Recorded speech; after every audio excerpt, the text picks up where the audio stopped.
The time was January 2019. We had just gotten out of a format revolving around topologic Gumblar Dragon hand loops and heroic champion Rongo Miniad locks. Safe to say, the aforementioned format wasn't great. It was a new era for Yu-Gi-Oh! A clean slate to start the new year of the pig. Coming in February was a set that would shake the game to its very core and usher in the start of a beloved format that had been remembered for years. This format has many different names, some calling it Toss, named after the four most powerful decks of the time, being Thunder Dragon, Orchestrating, Salamangreat, and Sky Striker. But I believe the name that best represents it, and the name I will be using for the remainder of this video, is the name who everyone that played during that format finally referred to it as.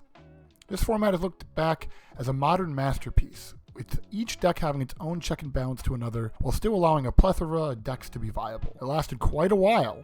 Well, I guess that's why me and many others called it Eternal Format.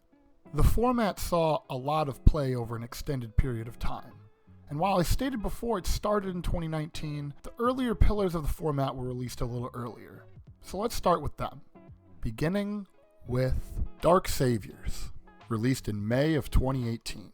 Introduced the first of the eventual 4 pillars to Eternal Format. The deck building set introduced Vampires and Furhide, both of which were flops in terms of competitive success at the time. No. The reason people remember this set was for one deck in particular. Brandish Maidens, or as they ended up actually getting translated to, Sky Striker.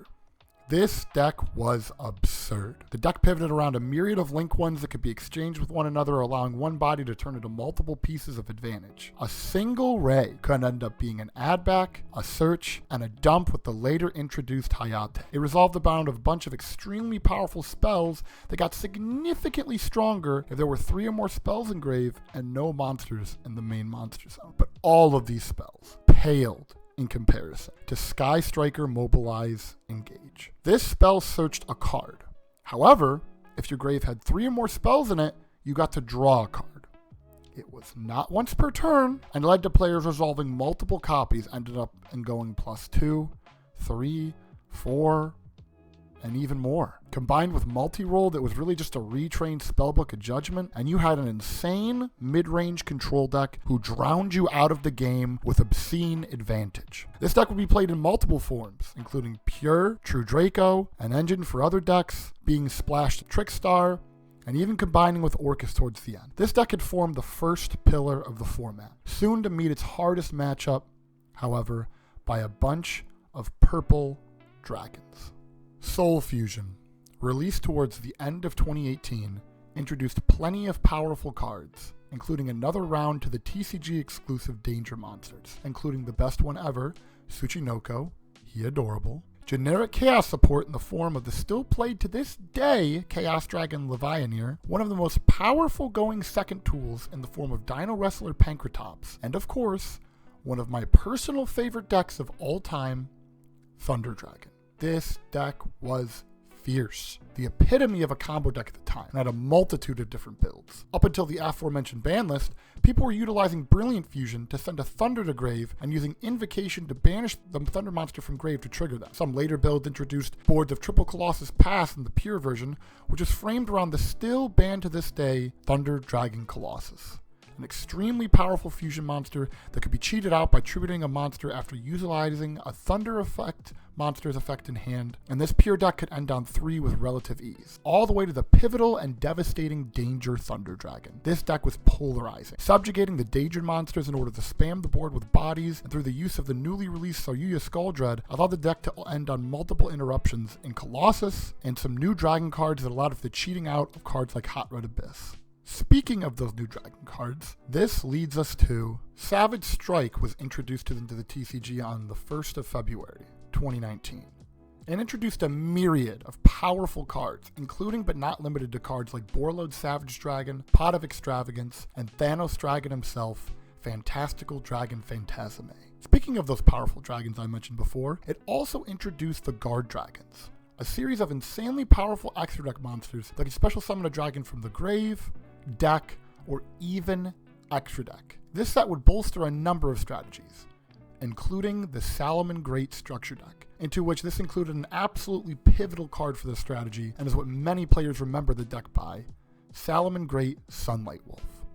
Can you believe this card used to be $10 to $15 as a rare? Sunlight Wolf's absolutely insane ability for recursion allowed for Salamangreat to become a forefront contender to the metagame, adopting a recursive game plan. Made an alright board going first that wasn't unbreakable, but enough to survive, and then explode turn 3 with all the recursion and follow-up to kill your opponent. This was furthered by cards like Update Jammer and a Transcode Talker, which would allow Salamangreat to OTK out of nowhere, and could even allow them to deal with multiple Colossus due to negating their effects. Mirage Stallia was an XZ that not only e-tallied a guy from the deck, but also outed cards going second. The deck had it all, including multiple one-card setups off Gazelle, and was what it led it to lead it to win Worlds that year. These decks would form the pillars of Eternal format, and the final player was to be introduced in the next set.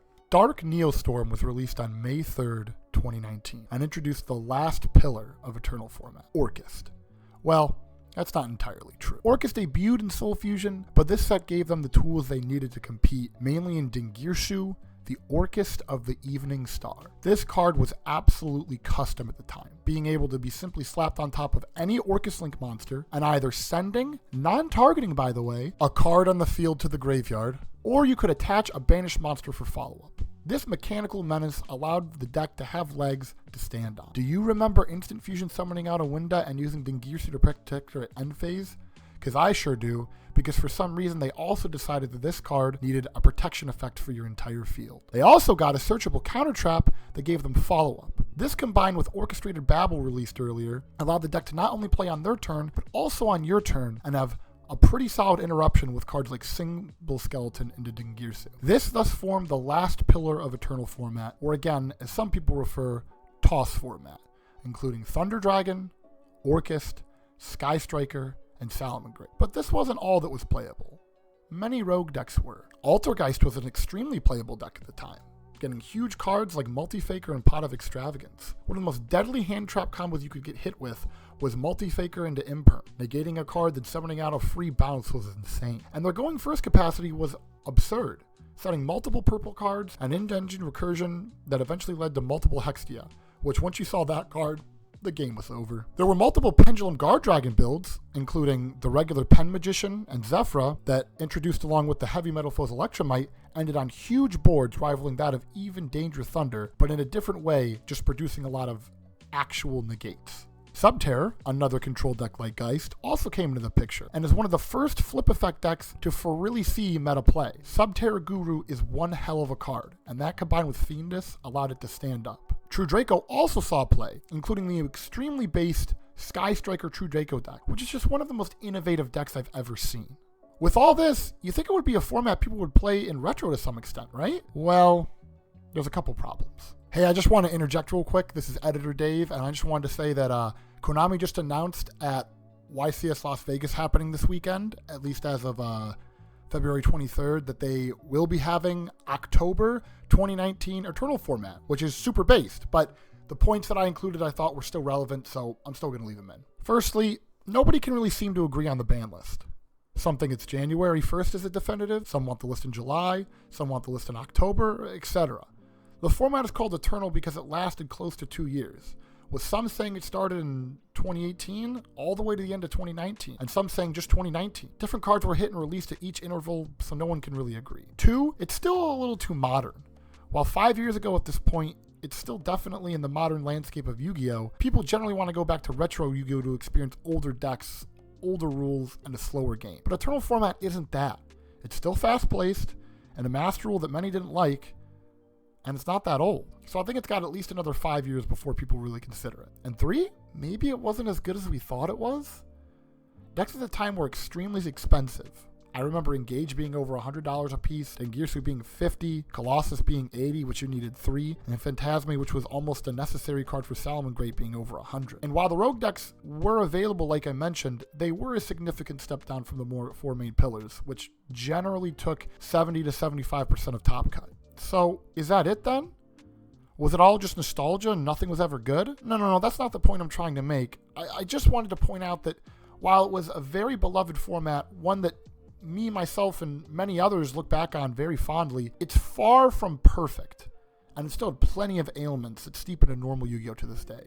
So, that's it. It was just a brief introspective onto a format that I truly loved and played my heart out in. Let me know if you enjoyed this style of video. It was definitely new for me, and I want to hear if you liked it a lot down below. Subscribe, and I'll see you in the next one.